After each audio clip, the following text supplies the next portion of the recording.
और भगवान ने बरगद का दूध मंगाया, जटा बनाए, सबको भेज दिया है और सुमंत्र जी का हाथ पकड़े और बरबस राम सुमंत्र पठाए और सुरसरी तीर आप तब आए। और केवट सब लोग ताली बजाते हुए केवटिया कहे तुम्हारे मर में मैं जाना नाम ना केवट आना मांगी नाम ना केवट आना कहे तुम्हारे मरम मैं जाना। चरने कमल रजी चरने कमल रज कहू सब कहे मानुष करने मूरी कछुआई छुअत सिला भई नारी सुहाई पाहन देना काठ कठिनाई तरनी मुने धरनी होई जाई बात परई मुरी नाम उड़ाए यही प्रतिपाल पूरा। सभी परिवार यही प्रतिपाल सभी परिवार नहीं जानते कछु और कबारू नहीं जानहु कछु और कबारू नहीं जानते कछु और कबारू। भगवान ने जैसे प्रातः काल की बेला हुआ बरगद का दूध मंगाए और जटा बनाए हैं। भगवान को लगा जो शैम्पू साबुन लगाएंगे तो जो जटा बनी है वो भी खुल जाएगी, इसलिए मंगाए तुरंत बरगद का दूध और बनाए जटा। तपस्वी का वेश धारण किए सरकार और मंत्री जी का हाथ पकड़े, बोले लौट जाओ। मंत्री जी ने कहा क्यों लौट जाएं? मंत्री जी ने कहा सरकार हम क्यों लौट जाएं? भगवान ने कहा तुम हो आए प्रधानमंत्री हमारे यहाँ के, तुमको चाहिए प्रोटोकॉल। मैं जिसके पास जाऊंगा वो हमसे बातें नहीं करेगा, हम ही घेर के उससे नाव मांगेंगे आए तो तुमको लगेगा बुरा। बोले तो भगवान ने कहा लौट जाओ, अयोध्या जाकर सबको सूचना दो, काम खत्म करवाए, हमको आगे बढ़ने दो। मंत्री जी जाना नहीं चाहते, भगवान जबरदस्ती हाथ पकड़े। लक्ष्मण जी ने कहा है जिसको बुला रहे हो आ नहीं रहा है, जिसको भेज रहे हो जा नहीं रहा है, कोई अनुशासन नहीं है। राम जी ने कहा लक्ष्मण जिस दुकानदार की बोहनी है सुबह सुबह बेकार हो जाए पूरा दिन उसका बेकार जाता है, तुमको भी समझाया जो ध्यान रुको आए और सीता को भी समझाए जब दोनों घरे के मेरी बात नहीं माने तो बाहरी कहाँ हमको मान पाएगा है। भगवान विदा किए और जैसे केवट से मांग हुई, मांगी नाव न केवट आना मना कर दिया। बोला सरकार मैं एक मर्म जानता हूँ। भगवान कहे क्या जानते हो? केवट ने कहा जनकपुर जा रहे थे और चरण कमल की रज गिर गई, अहिल्या प्रकट हो गई हैं।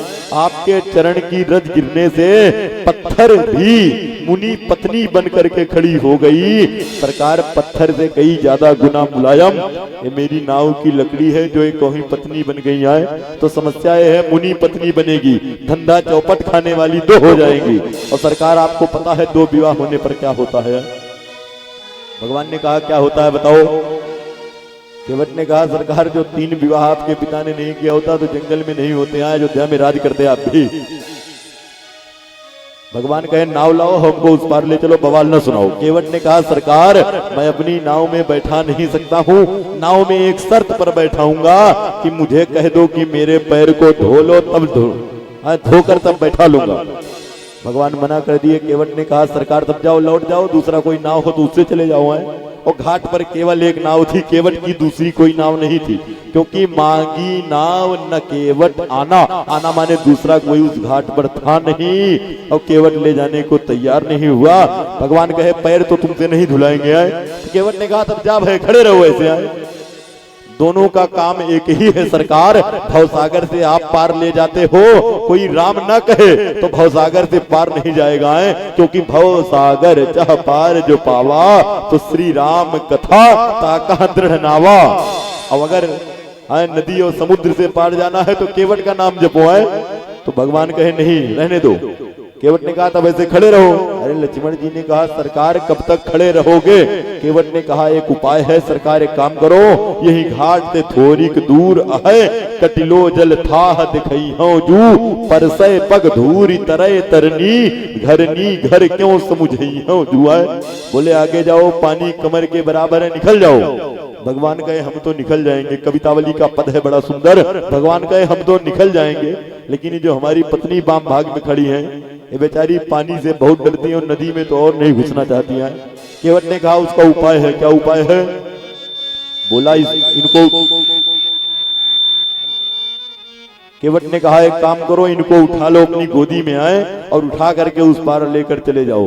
भगवान कहे उठा तो लेते जमाना देखते हुए आए, लेकिन मेरी मजबूरी है कि ऊपर मेरे कुल के पुरखे सूर्यदेव बैठे हैं और वो भी देखकर खून के आंसू रोएंगे आए कि हमारी आने वाली पीढ़ियां हो कैसी गई है, इसलिए उनके कारण नहीं उठा रहा हूं।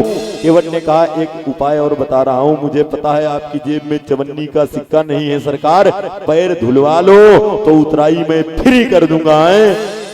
भगवान कहे नहीं, तो केवट ने कहा खड़े रहो। लक्ष्मण जी को थोड़ा क्रोध आ गया, तीनों लोगों के मालिक हैं आए और ये कैसे बात कर रहा है। केवट ने कहा सुनो, मैं आपके पिता की सौगंध ले रहा हूँ, उतराई में कुछ मांगूंगा भी नहीं। लक्ष्मण जी ने बाण निकाल लिया। केवट ने कहा मार दो। लक्ष्मण कहे मरने के लिए क्यों उतावले हो? केवट ने कहा तुम इनके साथ रहे हो लेकिन इनका मरम नहीं जानते हो। लक्ष्मण हूँ यह और मरम न जाना। और बोले मैं इनका मरम जानता हूँ। कहा तुम्हार और मरम मैं जाना। बोले तुमको पता नहीं है, इनका जो दर्शन मिल जाए तो जीव मुक्त हो जाता है, इनका नाम आ जाए तो मुक्त हो जाता है, और अगर इनके सामने मरूंगा तो महामुक्ति मिल जाएगी। लक्ष्मण जी ने धनुष बाण सब अंदर रख लिया। इतना सुनते ही मेरे सरकार खिलखिलाकर हंस पड़े। सुन केवट के बैन प्रेम लपेटे अटपटे, और बिहसे करुणा ऐन चितई जानकी लखन तन। दोनों को देखकर मुस्कुराए और केवट से कहे सोई करु जेहि तब नाव न जाई। केवट ने कहा सोई वही समझ नहीं आता है, खुले शब्दों में कहो कि पानी लाओ और पैर धो और नाव में बैठो उस पार जाओ। भगवान ने कहा एक काम कर केवट घर जाए दौड़ के, और बेगी आन जल और मेरे पाय पखारू, और होत विलंब उतारी पारू। मैया गंगा दर्शन कर रही हैं आए। बोली पद नख निरखी और देव सरी हरसी, सुनी प्रभु बचन मोहि मत करसी। आए जिन भगवान ने 3 पग भूमि राजा बलि से मांगा था और पहले में ब्रह्मांड को नाप दिया है, वहीं से गंगा प्रकट हुई थी। जब भगवान ने वामन रूप धारण किया था राजा बलि से 3 पग भूमि मांगा था, पहला चरण जब रखे ब्रह्मलोक में तो ब्रह्मा ने भगवान के चरणों को धोकर रख लिया और वहीं से प्रकट हुई है गंगा। आए मैया गंगा भी देख रही है और केवट तुरंत गया घर। लक्ष्मण जी ने कहा कहाँ जा रहा है पूछो। केवट ने कहा शुभ काम बिना पत्नी के नहीं करूंगा, चाहे 2-4 दिन खड़े रहोगे तो खड़े रहो। और घर गया, कठौते में जल भर लाया। लक्ष्मण जी ने कहा इससे फिर पूछो, इतनी बड़ी गंगा बह रही है आए और घर से पानी क्यों लाया है? केवट ने कहा सरकार ब्रह्मा के कमंडल से निकलने वाली गंगा मेरे मल्लाह समाज का उद्धार नहीं कर पाई। आज मैं मल्लाह के कमंडल से नई गंगा का प्रागट्य करूंगा जो मेरे समाज को तारेगी। आए और समझिएगा कितना बुद्धिमान है, कठौती नहीं लाया कि लड़की ना बने आए, कठौता भर के लाया है कि लड़के पैदा हो हमारे यहाँ। और जैसे लाया भगवान को कहा खड़े हो जाओ। सरकार खड़े हुए, पहला पैर रखवाया, टेढ़े मेढ़े घूमने लगे। केवट ने कहा क्या हुआ? अरे बोले बहुत छोटा है आए कठौता और पैर मेरा लड़खड़ा रहा है। केवट ने कहा आपकी सरदर्दी है, जाना है कि नहीं उस पार? भगवान कहे मजबूरी है। पहला पैर धोया, अब उसको लगा रखूं कहाँ, नीचे रखवाएंगे फिर धूल लगेगी। उसने कहा मालिक एक समस्या है। भगवान कहे क्या हुआ? केवट ने कहा दोनों पैर एक के बार में धोना पड़ेगा, एक कठौता साइज है थोड़ा छोटा है, बारिश का सीजन नहीं चल रहा है। इसलिए नाव में पानी कम आता है, छोटा कठौता रखे हैं। अरे भगवान कहे आधा पैर तो इसमें सीधे आ नहीं रहा है, एड़ी बल पे खड़े थे और दोनों कहाँ रखे। केवट ने कहा आपकी सरदर्दी है। अब आप भगवान की लीला देखो आए, अब तक भक्त के सामने एक पैर पर भगवान खड़े थे आए, और केवट ने कहा दोनों रखो। भगवान नीचे ऊपर करके पैर को रखे, केवट ने जल डाला, फिर लड़खड़ाए भगवान, लगा गिर जाएंगे, चक्कर आ गया। केवट ने कहा क्या हुआ है, ज्यादा भूख लग गई भगवान, क्या चक्कर आ रहा है। भगवान कहे चक्कर नहीं आ रहा है, तुम्हारे कठौते में पैर रखने के कारण चक्कर आ रहा है। क्या हुआ, बोले इसमें जगह नहीं है। केवट ने कहा झुक जाओ, मैं बैठता हूँ, वैसे मेरे सर पे हाथ रख लो, गिरोगे नहीं, मालिक बच जाओगे। आए बहुतों को बचाते हो, मैं आपको बचा लूंगा। और भगवान झुक गए, केवट ने जल डाला, पैर धुलना शुरू किया। भगवान दोनों हाथ केवट के सर पर रख दिए, बरस सुमन सूर्य सकल सिहाही, बोले यही सम पुण्य पुंज को नाही आए। सबरी ने तपस्या किया तो केवल पैरों को पाई है, जनक ने कन्यादान किया है तो भी पैर को पाए हैं, सुग्रीव केवल एक हाथ वो भी पीठ पर पाया है, और केवट तो धन्य है, भगवान के दोनों चरणों को पा गया और दोनों हाथों को पा गया है। जिसके ऊपर भगवान हाथ रख दे फिर उसके जीवन में बाकी क्या रह गया। पैर धुला और चरणोदक लिया, पितरों को तारा, बच्चों को दिया, भगवान को नौका में सवार किया। गंगा जी तुरंत लहर मार उठी आए भगवान का दर्शन करने के लिए। केवट ने समझाया मैया अपनी रफ्तार को धीरे कर लो आए, क्योंकि आज जगत के पिता आ गए हैं मेरी नौका में। अरे मेरी नैया में बजाओ लक्ष्मण राम, गंगा मैया धीरे बहू, मेरी नैया में लक्ष्मण राम, गंगा मैया धीरे बहो, मेरी नैया में, हो मेरी नैया ताली बजाते रहो। मेरी नैया में लक्ष्मण राम, गंगा मैया धीरे बहू, मेरी नैया में लक्ष्मण राम, गंगा मैया धीरे बहो। जय हो।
केवट की नैया भगीरथ की गंगा, केवट की नैया भगीरथ की गंगा, केवट की नैया भगीरथ की गंगा, केवट की नैया भगीरथ की गंगा। राजा दशरथ के लक्ष्मण राम, गंगा मैया धीरे बहो, बहू, राजा दशरथ के लक्ष्मण राम, गंगा मैया धीरे बहो। धीरे बहो मैया, धीरे बहो मैया, धीरे बहो, मेरी नैया में लक्ष्मण राम, गंगा मैया धीरे बहो, मेरी नैया में लक्ष्मण राम, गंगा मैया धीरे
चरण को है ये नैया। और भगतन के लक्ष्मण राम गंगा मैया धीरे बहो। और भगतन के लक्ष्मण राम गंगा मैया धीरे बहो। धीरे बहो मैया धीरे बहो मैया धीरे बहो। मेरी नैया में लक्ष्मण राम गंगा मैया धीरे बहो। मेरी नैया में लक्ष्मण राम गंगा मैया धीरे बहो। मेरी नैया में लक्ष्मण राम गंगा मैया धीरे बहो। बोलिए राजा रामचंद्र भगवान की जय हो। जैसे केवट ने भगवान के चरणों को धुला और नौका में सवार किया, 2-4 बार इधर उधर घुमाया है। भगवान ऊब गए, बोले क्यों घुमा रहे हो? केवट ने कहा सरकार, जीव को 84 लाख योनियों में भ्रमण कराते हुए तो जीव भी ऐसे ऊब जाता है। भगवान ने केवट को वरदान दिया, जो तुम्हारे जैसी भक्ति कर लेगा उसको मैं 84 लाख योनियों से मुक्त कर दूंगा। केवट सरकार को ले जाकर उस पार उतारा है। और अब तक के पूरे प्रसंग में केवट ने भगवान को प्रणाम किया ही नहीं था, और उतारते ही राम जी के चरणों में लेटकर साष्टांग दंडवत प्रणाम किया। राम जी के मन में संकोच हो गया है कि अब तक प्रणाम नहीं किया, अब इसलिए प्रणाम कर रहा है कि मानो इसको उतराई चाहिए है। भगवान संकुचित भाव में हो गए, केवट उतरी दंडवत कीन्हा और प्रभु सखुची यही नहीं कछु दीन्हा। सीता जी ने देखा कि हमारे पति देव संकोच में है, मुद्रिका तुरंत मेरी मैया उतारी और किया हिया की सिया जान निहारी। मन मुद्री मन मुदित उतारी, भगवान को दे दिया। बोली प्रभु इसको आप केवट को उतराई के रूप में दे दो। और जैसे दिया है जानकी जी ने, भगवान राम मुद्रिका लिए और केवट को देने लगे। समझिएगा तीनों लोकों के मालिक हैं और लीला जगत में संदेश दे रहे हैं। उतराई देने के लिए 10 पैसे का सिक्का नहीं है राम जी के पास है। और जैसे सीता जी ने मुद्रिका दिया, राम जी देने लगे, केवट तुरंत राम जी के चरणों में गिर पड़ा। बोला सरकार, नाथ आज मैं काह न पावा। नाथ ना चाहिए मोरे दीन दयाल अनुग्रह तोरे। दीन दयाल अनुग्रह तोरे। कछु नाथ ना चाहिए मोरे दीन दयाल अनुग्रह तोरे। दीन दयाल अनुग्रह तोरे। फिरती बारे मोही जो देवा तो प्रसादे मैं धर लेवा। धर लेवा अब कछु नाथ ना चाहिए मोरे दीन दयाल अनुग्रह तोरे। दीन दयाल अनुग्रह तोरे। दीन दयाल अनुग्रह तोरे। भगवान देने लगे, केवट चरणों में गिर पड़ा। बोला हमारे यहाँ बहन बेटियों को दान दिया जाता है, सरकार उनसे लिया नहीं जाता है। ये मुद्रिका जनक जी ने दिया था। जब विवाह में प्रभु के चरणों को धुले थे आए, बर बिलो की दंपति अनुरागे और पाय पुनीत पखारन लागे। तब सीता जी को दिया था इस मुद्रिका को जनक जी ने।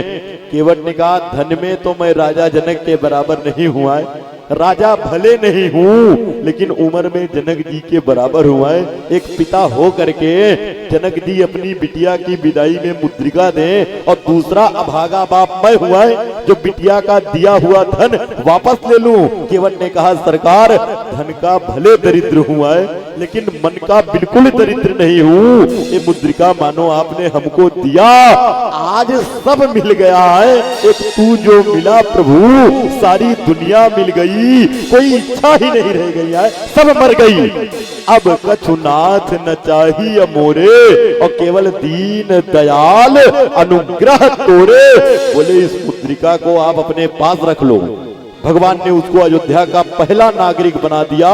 केवट ने कहा सरकार ये मुद्रिका रखे रहोगे तो मेरी याद आती रहेगी, और जब जानकी जी को रावण लेकर जाएगा और खोज करना होगा तो यही मुद्रिका आपके काम आएगी। हनुमान जी को भगवान ने यही मुद्रिका दिया है, परसा शीस सरोरुह पानी और कर मुद्रिका दीन जन जानी। और लंका में मैया ने चकित चितौ